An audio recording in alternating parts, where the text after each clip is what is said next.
It's Christmas Day, which has a huge significance for a major part of the world, and it's an important significance, I think. I mean, for me, one of the great things I value about the way I was raised in the tradition that I was raised in is that for me, this idea of Christmas, not so much about, I mean, certainly not the Santa Claus stuff. That was great when I was a kid.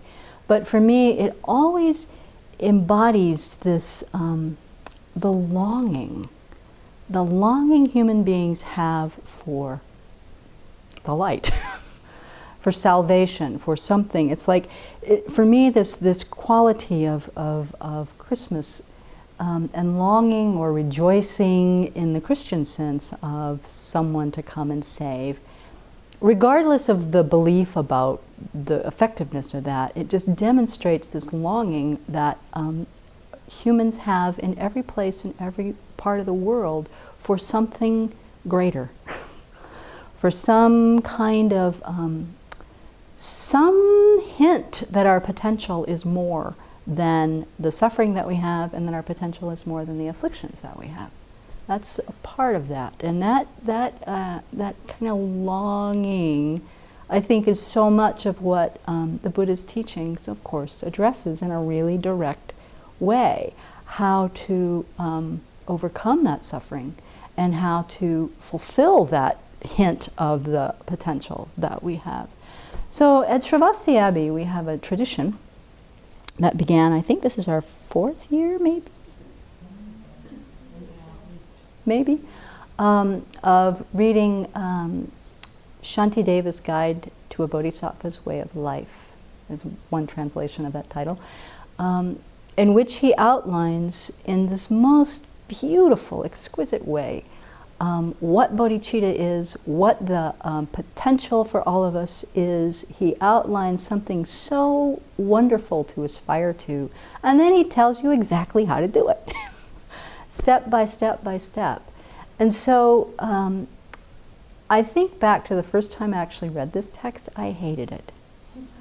I just, I think I was introduced to the meditation chapter where there's all the things about the body and the corpse, right, the thing about corpses and how the body is just should be kicked around by without any kind of intention or understanding or any teachings on it. It didn't make any sense to me. But through these years, as I have had the opportunity to receive more teachings on bodhicitta and on the text itself, and to understand what kind of mind states are required, and also what is required for us to let go of. I think that's what that text nailed for me at the beginning, was all the places that I was attached to, my clinging to the body, my clinging to my relationships, my clinging to things and to pleasure and to praise and to all of that stuff. Shantideva just takes his knife and says, gotta go, that's gotta go, that's gotta go, that's gotta go. And it's only through all that going that we can begin to fulfill the potential that is there. So I'm rejoicing in our opportunity to share in this text today, whatever the name of the holiday. It's merely labeled, it's just a day anyway. But also to share with our friends who are watching the Bodhisattva Breakfast Corner that, you know, the day after Christmas is always a little bit of a drag. At least, I don't know wherever you are, but it's different. The families come, you've had your dinner, or you've been depressed because you're alone, or whatever, and then the next day happens. So pull out your text and read something that will really provide meaning, not just, that will really answer this question, answer this longing of how it is that we wish for something so much greater, and we have that potential.